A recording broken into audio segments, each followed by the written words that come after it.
A'udzubillahi minasyaitonirrajim. Bismillahirrahmanirrahim. Assalamualaikum warahmatullahi wabarakatuh.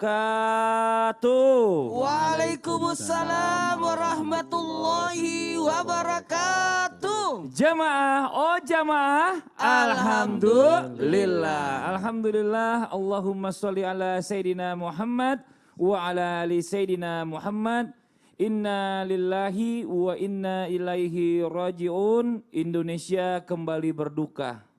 Musibah serta bencana alam kembali melanda Ibu Pertiwi. Kami, segenap tim Islam Itu Indah, turut berduka cita sedalam-dalamnya atas korban bencana alam baik banjir, gempa, gunung meletus, dan tanah longsor. Semoga Allah memberikan kekuatan kepada kita untuk segera melewati musibah dan bencana alam ini. Insya Allah. Amin, amin ya rabbal alamin. Dan hari ini Islam Itu Indah akan membahas tentang tema musibahmu, musibahku juga. Ini ya Allah ya Rabbi ya. Memang ini kita bicara masalah tentang musibah ini, menghadapinya ini dilematis. Kok disuruh sabar itu memang nggak segampang seperti apa yang harus direalisasikan. Nah namun sebelumnya sama-sama kita buat jamaah yang ada di rumah, kita akan melihat sebuah tayangan tentang bencana gempa bumi yang terjadi di Majene. Ini dia.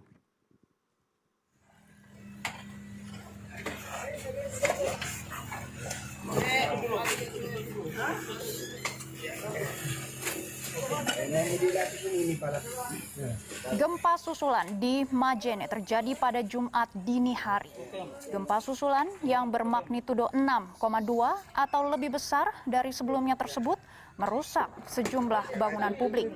Di antaranya ambruknya bagian depan kantor Gubernur Sulawesi Barat dan juga salah satu hotel di sekitar anjungan pantai Manakara, dan juga ada rumah sakit Mitra Manakara dan di Mamuju. Sebelumnya gempa bermagnitudo 5,9 dan juga 4,9 terjadi pada Kamis siang.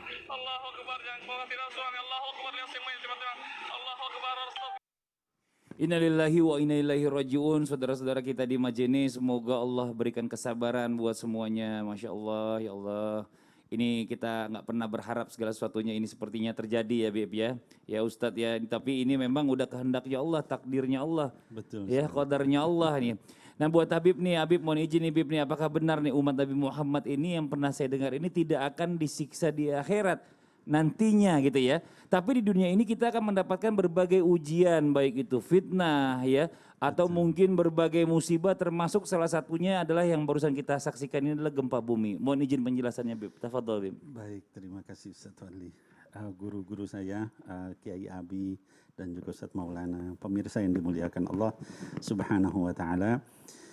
Assalamualaikum warahmatullahi wabarakatuh. Waalaikumsalam warahmatullahi wabarakatuh. Alhamdulillah wassalatu wassalamu ala nabiyina Muhammadin wa alihi wa ashabihi ajma'in wa sallim, amma ba'd. Jadi innalillahi wa inna ilaihi raji'un. Ya saya dan kami semua, kita semua mendoakan ya kepada saudara-saudaraku baik di Majene yang kena gempa, kemudian di Kalimantan Selatan kena banjir, Sumedang kena longsor, kemudian Semeru yang juga gunungnya sedang aktif, dan juga di berbagai daerah kita doakan mudah-mudahan diberikan rahmat oleh Allah dan keringanan. Tadi di dalam hadis memang disebutkan ada satu hadis yang sahih ya, diriwayatkan oleh Imam Ahmad, Abu Daud dan juga Al-Hakim yang menyebutkan ummati ummatun marhumah, kata baginda Rasul SAW, umatku ini adalah umat yang disayang oleh Allah Subhanahu wa taala. Laisa 'alaiha 'adzabun fil akhirah, ya tidak diberikan azab di akhirat. 'Adzabuha fid dunya. Jadi azabnya adalah di dunia, al-fitan waz-zalazil, kemudian wal qatl. Jadi banyaknya cobaan. Zalazil ini sebagian mungkin Mas Fadli menyebutnya gempa bumi ya, tapi sebagian besar ulama menyebutkan goncangan yang dahsyat. Artinya itu cobaan yang berat, seperti kata Allah di dalam Quran surah Al-Baqarah, wa zulzilu hatta yaqular rasul walladzina amanu ma'ahu mata nasrullah.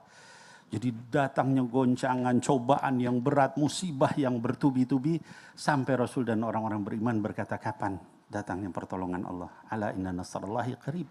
Sesungguhnya pertolongan Allah itu sangat dekat. Nah jadi di dalam hadis ini para ulama menyatakan bukan berarti seluruh umat Muhammad itu nanti di akhirat nggak disiksa. Tapi ini namanya amun maksus ya di dalam ilmu tafsir. Amun maksus itu secara umum hadisnya tapi maknanya khusus. Ya artinya adalah nanti di sana itu dikurangi, sudah tinggal sedikit cobaan ujiannya. Ada yang dikatakan masuk neraka tapi umat Nabi Muhammad tapi karena dia menjaga wudhu dengan baik, anggota wudhunya tidak terbakar di neraka. Ya udah macam-macam. Jadi sebagian besar cobaan dari umat Nabi Muhammad SAW itu di dunia, ya. Nah, kemudian kalau ditanyakan lalu bagaimana musibah itu apa menghapus dosa? Sangat, ya. Bahkan kata baginda Rasul SAW, duri yang menusuk kita itu menghapus kafaratud dzunub. Tarfa' darajat, yang menghapus dosa, mengangkat derajat. Jadi saya ingin berpesan kepada yang kena musibah, jangan lupa kita tawakal kepada Allah, bersabar ya sambil kita berusaha. Kenapa? Allah itu tidak akan menyia-nyiakan apapun yang terjadi. Semuanya dihapuskan. Ya, kalau makin berat dosanya makin dihapuskan oleh Allah Subhanahu wa taala. Nah, kemudian juga ada yang menafsirkan ya, ada ayat yang menjelaskan tentang gunung, ya kata Allah tahsabuha jaminatun wa huwa tamurru marras sahab. Kamu kira gunung itu diam padahal dia bergerak seperti beredar gitu ya. Nah, ini sebagian ulama menyatakan ya bahwa mufassir yang menyatakan bahwa itu maksudnya gunung itu beredar dengan bumi mengelilingi matahari. Tapi ada juga menyatakan bahwa gunung itu enggak diam karena di bawahnya itu ada magma. Ya, jadi yang pijar, yang cair, sehingga gunung itu kamu kira diam tegar padahal dia di bawah cairan yang luar biasa panasnya.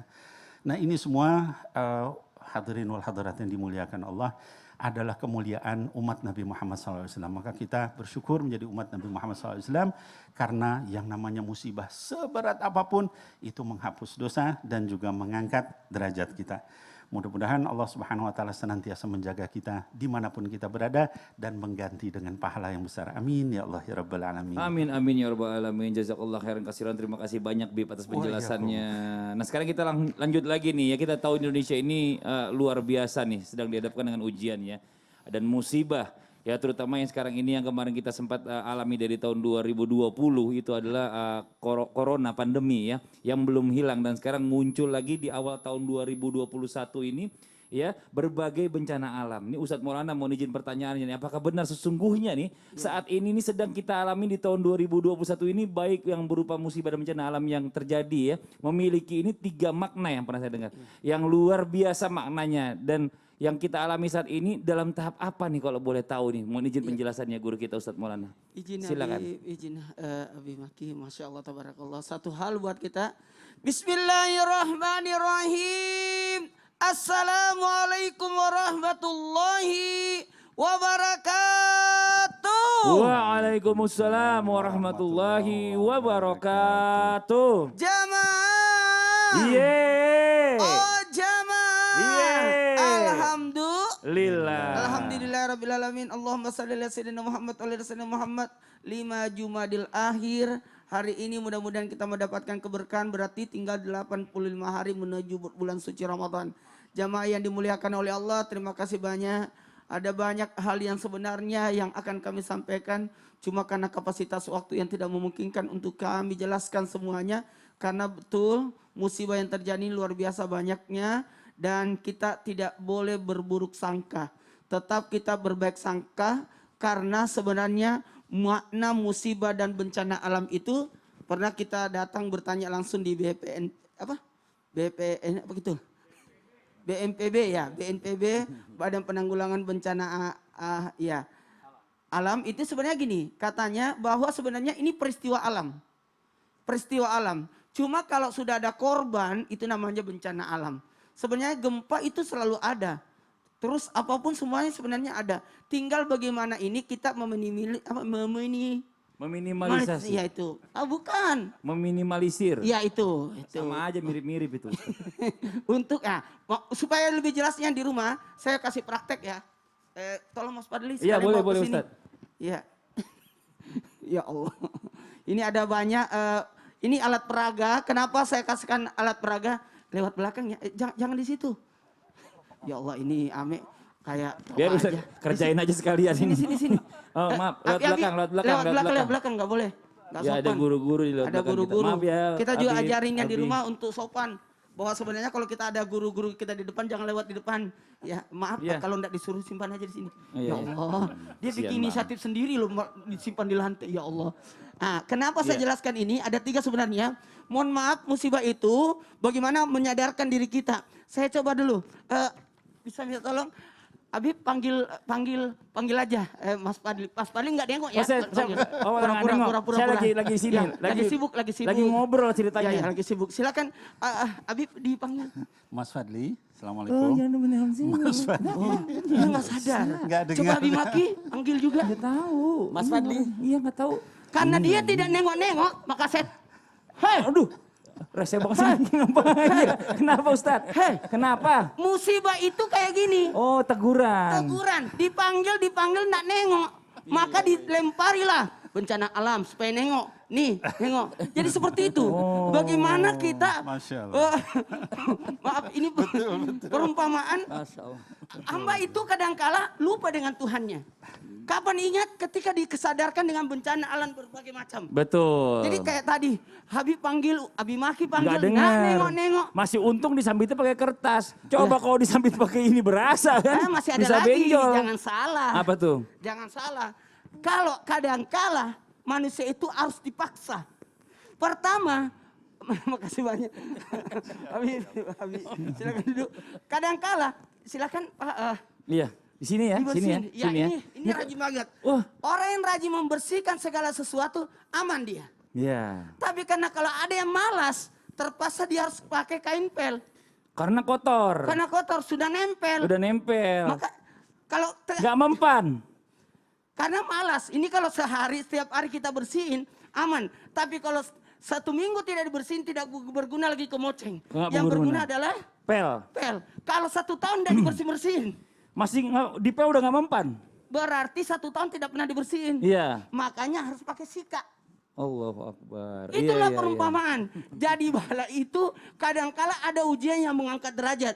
Kadangkala mohon maaf, ada banyak orang justru meminta ujian.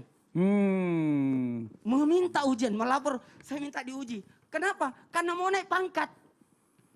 Jadi kadangkala bala itu, ujian itu, bagaimana seseorang manusia itu diangkat derajatnya lewat bala bencana itu. Ada bentuk pengalaman, mohon maaf ya, astagfirullahaladzim tanpa menggurui.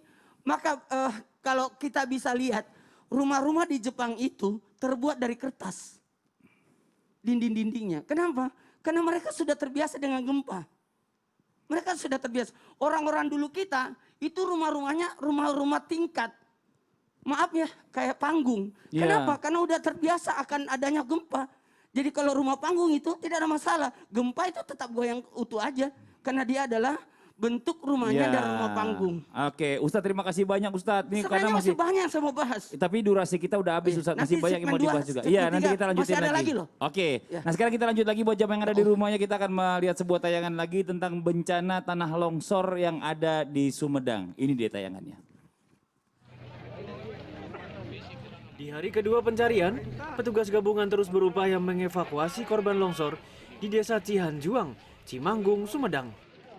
Hingga minggu malam, tim telah menemukan 13 korban meninggal dan 25 korban luka-luka. Korban luka segera dilarikan ke puskesmas terdekat untuk mendapatkan perawatan. Sementara itu pada minggu siang, Gubernur Jawa Barat Ridwan Kamil dan Kepala BNPB Doni Monardo meninjau lokasi longsor. Dalam kunjungannya, Kepala BNPB Doni Monardo mengungkapkan bela sungkawa sekaligus memberikan bantuan langsung kepada korban dan petugas yang melakukan evakuasi. Innalillahi wa inna ilaihi rajiun, ya, doa terbaik untuk saudara-saudara kita yang ada di Sumedang juga ya. Semoga Allah berikan ketabahan dalam menghadapi ujian ini. Amin amin ya robbal alamin. Yang paling pentingnya lagi adalah nanti Allah gantikan yang lebih baik ya, yang kehilangan. Masya Allah luar biasa. Nah sekarang kita lanjutkan lagi nih, Abi Maki mohon izin punten Abi ya. Apakah benar yang pernah saya dengar ini bencana tanah longsor ini, katanya saya pernah dengar, punten-punten nih Abi ya, terjadi ini karena beberapa dosa yang telah terjadi dan sebenarnya Rasulullah ini telah mengingatkan ini jauh-jauh hari. Nah yang perlu kita tahu ini dosa apa saja sih Abi yang menyebabkan ini dan harus kita jauhkan. Apa tuh dosanya? Mohon izin. Punten jawabannya. Izin Habib guru kami, Iya. juga Ustadz Maulana, Allah barik fiik.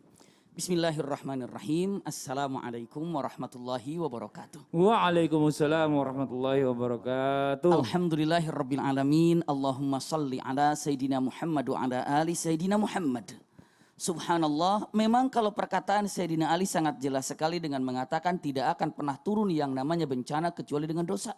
Dan tidak akan pernah diangkat bencana itu kecuali dengan taubatnya orang-orang yang ada di bumi. Tapi Masya Allah luar biasa, seakan-akan Rasulullah itu hadir di zaman sekarang ini. Cukup panjang hadisnya, maka saya sampaikan terjemahnya saja. Dengan mengatakan idza fa'alat ummati khamsa asyarah. Iya, apa khislah? Halla bihal bala. Apabila ada umatku menggunakan, menyampaikan atau menyaksikan atau praktek dengan 15 perkara dosa ini, maka subhanallah yang namanya bencana demi bencana tidak akan pernah selesai. Terus bertubi-tubi. Yang pertama, punten, ini adalah hadis Rasulullah SAW walaupun menyatakan ini hadis gharib, namun para ulama banyak menyampaikannya min babi amanatil ilm. Dengan pertama kalimatnya idza kanal maghnamu duala, apabila kekayaan negara hanya dimiliki oleh orang-orang tertentu tidak sampai ke masyarakat.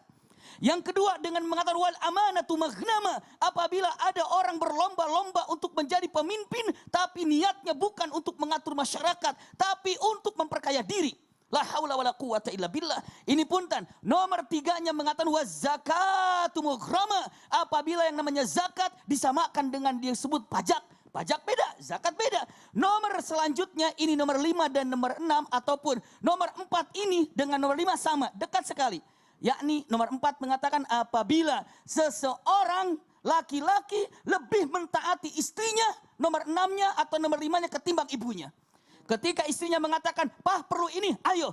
Pah perlu ini, ayo." Tapi begitu ibunya mengatakan, "Saya perlu ini." "Tunggu mah, ada duitnya enggak ya?" Hati-hati. Ini adalah musibah besar. Seorang laki-laki lebih takut kepada istrinya ketimbang ibunya. La haula wala quwata illa billah. Selanjutnya nomor 7-nya ataupun kalimat nomor 6-nya. Apa yang diucapkan? Seseorang laki-laki atau perempuan punten-punten lebih dekat kepada temannya ketimbang kepada ayahnya. Ketika temannya memanggil, ayo. Temannya manggil, ayo. Tapi begitu ayahnya meminta, dia mengatakan, punten saya lagi rapat. La haula wala quwata illa billah. Selanjutnya kita lanjutkan, ya. Entah nomor berapa, kita juga bingung, ya. Pokoknya silakan pemirsa untuk mencatatnya. Selanjutnya kalimatnya wartafatil aswatu fil masajid. Terlalu banyak suara di masjid, menjerit-jerit. Para ulama mengatakan mengartikan terlalu banyak orang yang berdagang di sekeliling masjid. Hayu jualan-jualan, la haula wala quwata illa billah. Wa za'imul qaum arzalahum, artinya pemimpin satu kaum adalah orang yang tidak mampu untuk memimpin. Selanjutnya wa akramur rajul makhafata syarr, artinya apa? Orang hormat kepada pemimpin, orang hormat kepada seseorang bukan karena prestasinya tapi karena galaknya. La haula wala quwata illa billah. Selanjutnya apa lagi? Wasyribatul khumur, terlalu banyak khamar di mana-mana. Selanjutnya walibusul harir, banyak yang namanya sutra dipakai oleh laki-laki. Ini Rasulullah mengatakan wattakhadzatil qainat, lalu wal ma'azim, terlalu banyak penyanyi yang didamba-dambakan. Berbagai macam alat musik langsung berkembang. Itu para Rasulullah mengatakan.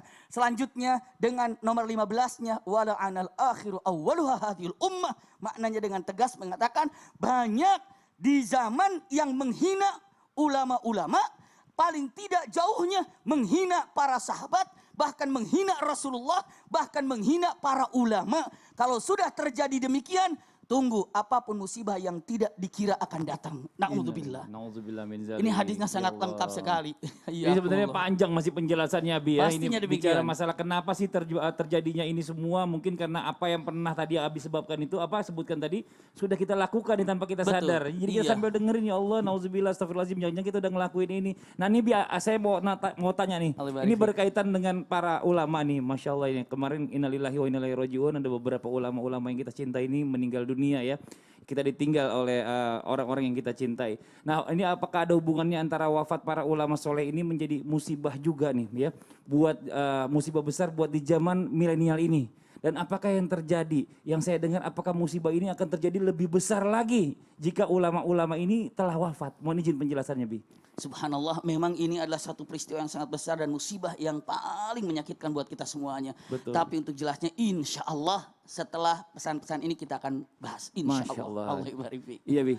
Nah buat jamaah yang ada di rumah jangan kemana-mana, kita akan mendengarkan jawabannya dari guru kita ya, Ustaz Habib Maki, Ustaz Maulana dan juga Habib Nabil Al-Mustawa. Setelah yang satu ini tetap di Islamit Winda. Jamaah, oh jamaah, alhamdulillah.